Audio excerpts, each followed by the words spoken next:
Riot just released a developer update for Valorant for the upcoming patch in June, and there are some big changes coming in this patch that will probably be coming after Master Shanghai concludes. Hey everybody, welcome back to the channel, and today we're talking about the upcoming patch and all the information that we got from Valorant's developer update that released today. So these are the main points that I took from the video. The only thing that's not on the board here is their talk about skins. When it comes to skins, I do buy some of them, but overall I just don't really care about the discussion about having more pink skins in the game. It'd be cool to have a skin for the Outlaw, admittedly, but I just don't care that much to really put it in the video and make a whole segment about it, aside from this quick thing, so maybe I'm a hypocrite. Anyways, the main thing that we have to talk about is the upcoming patch. And this comes with the very needed, very desperately wanted map pool changes. And this map pool change is partially what the community was asking for, but also comes with some new information. So out is Breeze and Split. Breeze is a map that people have been wanting to be out of the map rotation for a while now. It is one of, if not the most hated maps in Valorant right now. Personally, I've never been a huge Breeze hater, but I've always understood why people don't like the map. It's huge, there are some questionable design choices when it comes to that map, so it finds itself outside of the map pool yet again. But what is surprising is that Split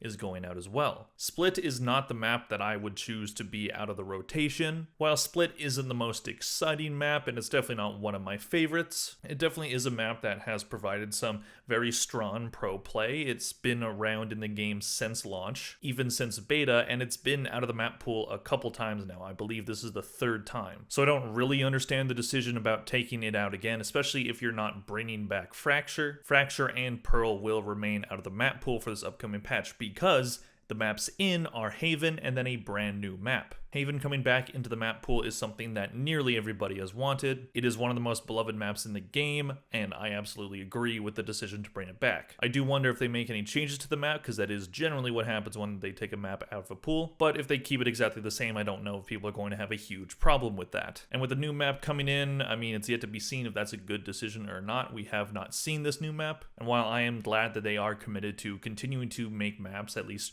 I believe they're at a pace of like one a year, and I'm perfectly fine with that. But at the same time, if you're not bringing back Fracture or Pearl, you're just kind of letting those maps just sit and die. We will more than likely eventually see those two maps return. Pearl definitely needs some changes, especially to its B site. But if this new map ends up being one of the stronger maps in the game, then people will end up kind of forgetting about those ones. But as it goes with literally every single map that releases, people are going to like it at first, and then they're going to hate it very quickly. And that's generally dependent on how easy it is to smoke off and just spam when you get a post plant. So those are the map pool changes, but we also have some changes coming to characters. Riot is only nerfing one character. They of course recently nerfed Viper, but the next character to be on the nerf chopping block is Raze. The only thing that they've talked about so far is the fact that they are nerfing the satchel movement. We don't know much of anything beyond that. So this is probably to reduce the amount of plays where Raze players just double satchel in and then get 3 kills. So we'll probably see less of that from the likes of Zekin, Aspas, whatever Raze player you want. And this is definitely a good decision in my opinion. Raze has been a very dominant duelist in the space of Valorant right now. She's extremely good at both pro play and ranked, and the duelist position is a position that really hasn't seen a lot of diversity. It seems like in every meta we have one duelist that is very good, and then the rest are either mid to bad. We've had Jett be super dominant, now we're seeing that with Raze, and while he's not a duelist player, Chamber basically replaced every duelist in the game because Jett was really good at opping and Chamber was better. And while before the season I was hearing a lot of talk about Yoru and the fact that if you're a pro duelist player you should absolutely learn how to play him, because by the end of the year he's going to be the best duelist in the game, and that really hasn't been the case. Not that Yoru hasn't been used, he definitely has a higher pick rate this year than he has had in previous seasons, but at the same time he's still just a good duelist that can't bring you the same value as Raze can. Granted, they are completely different characters, but the duelist position definitely needs more diversity. We can't keep going through these metas where there's just one of them that's dominant, and any duelist player that wants to learn that dominant character and can't do it is just kind of screwed. So we'll see what ends up happening there. Anyways, moving on to the next duelist, we have a buff coming to Neon. So far all we've heard is that they are buffing her slide. I wonder if they make any changes to her wall as well. It'd be really nice to see that wall do some damage to at least opponents. I know it hasn't done damage to anybody in quite some time, but I never really understood that decision. But either way, we're going to see the Sly get some changes. It's going to get a buff, and hopefully we see a lot more Neon, because I love Neon and I love watching Neon. She's extremely exciting. So I do really hope that she eventually gets to a point where, you know, Jet and Raze have both been at, where they are very good duelists. Not that I want Neon to be the main duelist that everybody's playing, but it'd be nice to see more Neon. Then a buff coming to another duelist, we have ISO. His shield will be getting buffed. In my opinion, ISO is the character most in need of a buff in all of Valorant. I barely see him in my ranked games. We don't see him at the pro level. He's just not viable right now. So if we see that shield eventually be something that is viable for the character to be played, that'd be really nice. We'll see if these changes end up making him good and making him a viable pick, but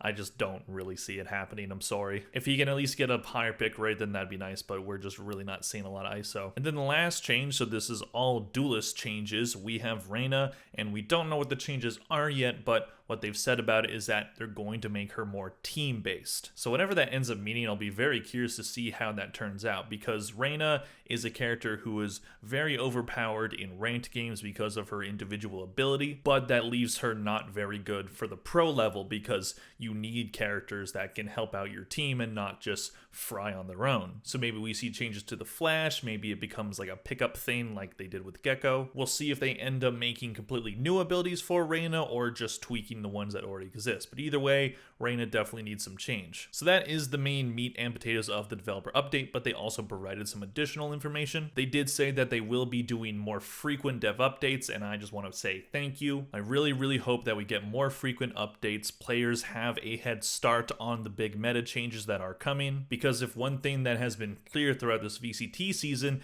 is that Riot in their developer team and their esports team for Valorant, they just seem disconnected. Seeing Skye get a big nerf 2 weeks before the VCT season started this year, as well as a change to Breeze opening back up halls. Clearly these changes were not made in mind with giving the pro scene more time to prepare. And whether you want to blame those changes or not for some of the, you know, muddy Valorant that we've been seeing throughout the VCT, those changes just aren't good for a competitive space. Teams and players need time to prepare so that their matches and their prep time can be worth something. So it'd be really nice to see more synergy between those two teams at Riot, because if they were working in tandem, then those changes were definitely the wrong decision. So I really hope that we learn more about upcoming map pools well before they happen, as well as big character changes. So this is a step in the right direction. They also talked about the replay system. Now this has been a long chatted about topic in Valorant. People have wanted a replay system in Valorant for quite some time now, and Riot has said that they're working on it. However, we have gone